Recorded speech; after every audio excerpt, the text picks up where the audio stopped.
Sup Shredders, my name is Logan aka Spiderhands and welcome to an SP Reacts where today we have ourselves a track from a next named Shavana titled Don't Give Up. And if we switch over to here, we have ourselves a track on the screen on YouTube, Shavana Music from the Soul, that's the music channel there. We've got the video, we're going to listen through it from start till finish.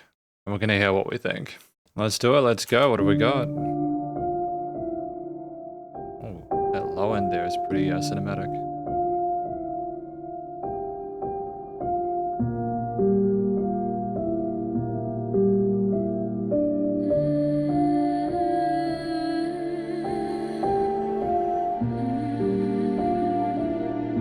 Nice build with the strings.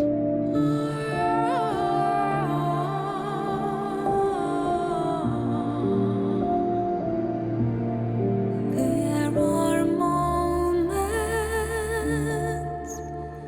where I lay in the dark and the pain is unbearable. Great vibrato there. Where I live through others when they tell me about life outside. The life I could have been a part of. The life that passes by. But when I know you're here, know your love, I find hope, I find peace.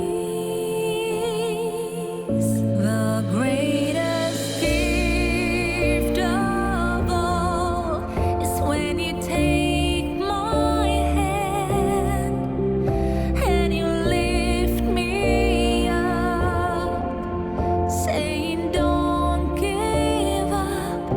And now I understand I had to be in the darkness to see the light, to see the light.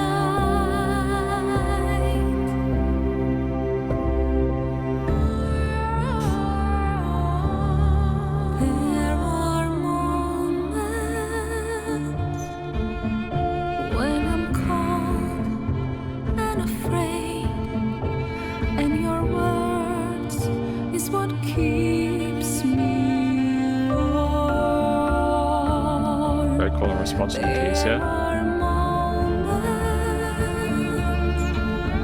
when I lose all my strength, but your presence relights my flame.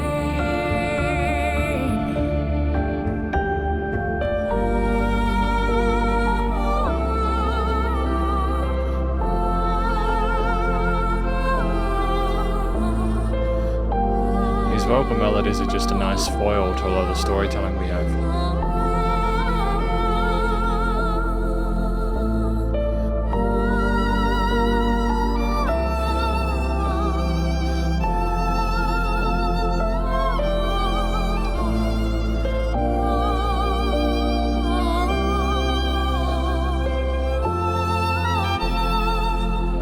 The greatest gift of all is when you take my hand and you lift me up, saying don't give up. And now I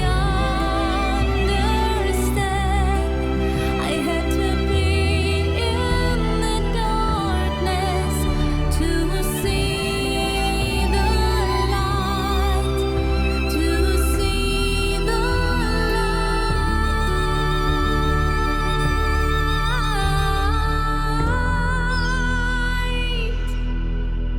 Great belt at the end. Some nice drone footage there as well. Shavana, don't give up. Yeah, no, this was really well done. Produced by Snow Motion Production, writer, cinematographer, and director Anja Celine, actress Lilia Rose, melody and lyrics Shavana Jeanette Skipperstein, music arrangement and instruments Olga Kaneva, as well as Ketil Sky. There's a lot of people involved actually in this. This is, it's professional, of course, Very, very impressed. We're going to talk about this track more in the conclusion. So welcome to the conclusion of my review of this track from an act named Shavana, titled Don't Give Up. In this section, I'm going to be providing an overall song analysis, everything from vocals through production, as well as mentioning sort of any applicable constructive critique, and then finally my general thoughts from a listener's perspective. But first of all, what do we think this track is about? I think this track is about someone who has been literally chained to their bed, potentially, well, not literally, but like figuratively chained to their bed. They just struggled to get out of the mire that they're in psychologically or otherwise. And they've really needed someone else, like an outside power, to remind them that they are loved, they are appreciated, and that they can continue. They shouldn't give up, because there is light, and you only, again, as I say, know the light after being in the dark. You don't take it for granted anymore. I think that's a message that is, it's genuinely inspiring. I know there'll be people who can relate to this kind of storytelling and who want that message of hope, especially with how crazy stuff is around the world at the moment. So I think it's just really clever music to make, especially since it seems heartfelt and authentic. The vocal performances carry these messages well. I think that we typically show really fantastic vocal technique, very comfortable in a hidden chest voice, very dynamic with our expression there. There are some moments of intimacy and vulnerability at the start, which makes sense considering the subject matter we're discussing. And then as we go through the piece, we start to grow and build and become a bit more sort of like prominent and assertive. And I like that. I like that we're the focal point the entire time, but we go through this sort of Bildungs Romanesque kind of journey, sort of self-ideation or realization, where we get to a point where we are now telling the person that we're speaking to, hey, you shouldn't give up. You can get through this. We can do this together. It'll get better. And I think that the use of using just vocals as a melodic device, as like a sequence, a lead outside of giving more context story-wise or more verses and choruses is clever, just as a foil or an adjustment there, harmonizing with the harps and the strings and everything else and the keys and everything else going on. I thought that was clever. It allows for more sort of structural diversity there, because this is a long track at 4 minutes 51. It's outside of the 2 to 4 minute sweet spot, where if it's out, longer than 4 minutes, you really need to add more to a track compositionally, structurally, to develop it further, or add like a twist in the tail there, or do like a key change or something like that, or just add more to it so we don't lose interest. You need to keep the listeners hooked. So I think there is actually a key change later on in the piece for that final outro section, that final chorus there, which I think is just huge. It's just a very sensible decision there to come to a conclusion there, or like a culmination of the journey we've had so far. It makes it more sort of like diverse compositionally and interesting, because you feel like you've come to a place with them of mutual understanding. The track starts so quietly though, with those keys on the right hand, and there is an interesting kind of filtering and a processing on it where like they kind of sound a bit cold sounding at the start. The strings that you have as you go through the piece really do warm the piece with that mid-range presence and the beauty of those legatos, those whole tone sort of bowed notes. And it has a warm kind of shimmer and sheen to it. But the keys at the start playing those melodies, they are the opposite there. And I think tonally, we are trying to get the instruments to sort of lift some weight as well. And as we have those string harmonies come up with the vocal hum there, it lets us know gently that we are heading somewhere, but we're not quite there yet. But I just like the dynamic range at this point, that like earlier on in the track, we don't just go straight into it and kind of belt there. It's a journey, it's a progression. And there are some phenomenal explorations at the sub bass and low end there. There's some like really kind of intense, so again, as I said, cinematic parts there where you can feel the music in the low end. It's kind of like the heaviness going on you, weighing you down. For the keys and the strings to be filtered the way they are in the mid to upper ranges, they're sensible, I think, because it contrasts directly, and I like that lifts over time. And there are different sort of progressions and bass lines with the piano and string parts, and they dance and call and respond with each other. They're not super complicated parts on each of the individual instruments either. There are typically a few notes in the tail, or they modulate down a step or up a step depending on where the key is going. The keys and strings call and respond with each other as well. Things are dancing around the stereo field as well as within the mix. And as we kind of like do some interesting sort of decorative sort of extra articulations and legato techniques on the vocals and sort of explore our range a little bit and adjust the cadence and meter of the note choices and rhythms and stuff like that there, especially with the lack of percussion in this track, you need to have the melodic and harmonic instruments offering a sort of faux groove or something. We just have a lot to appreciate. Around that like 1 minute 55 mark where you get more, and you do get these kind of lower end resonances over time, you get more of a balance, I think, of those higher elements, man. They become more assertive as the storyteller becomes more assertive as well and gets out of the chains and shackles.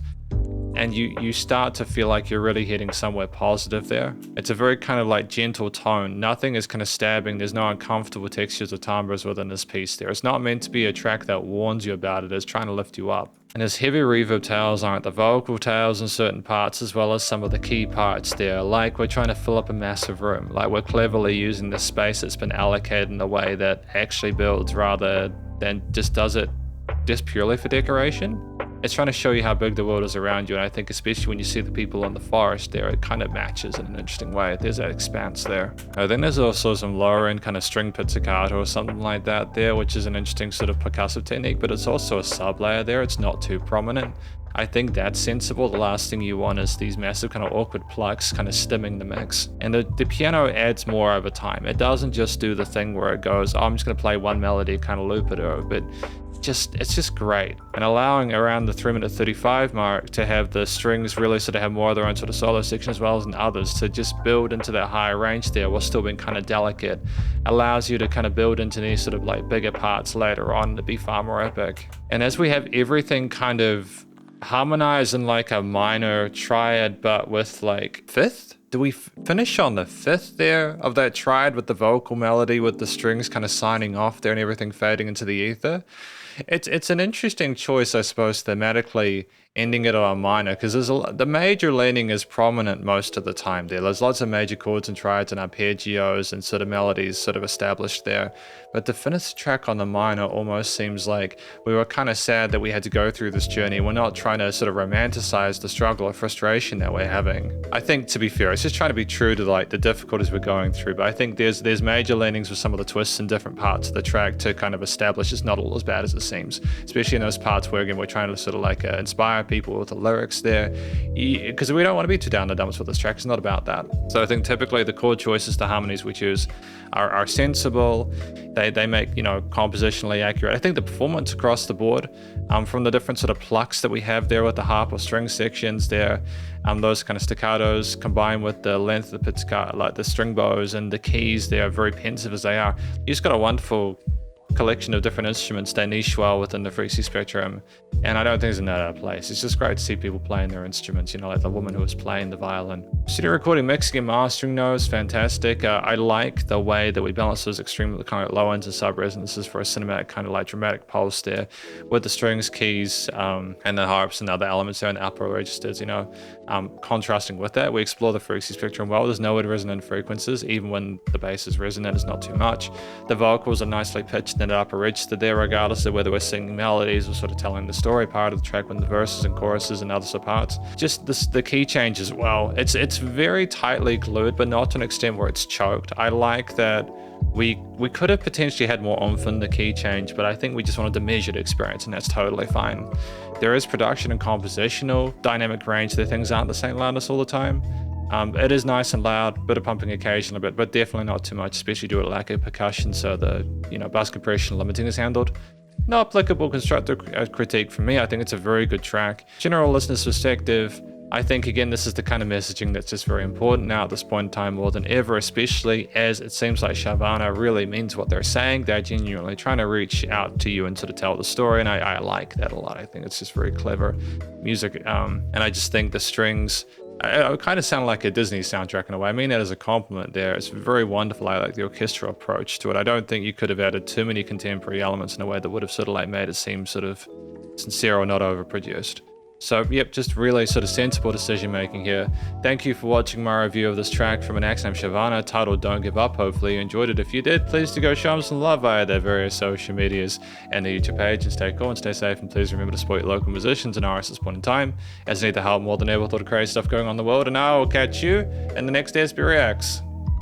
Spiderhands out.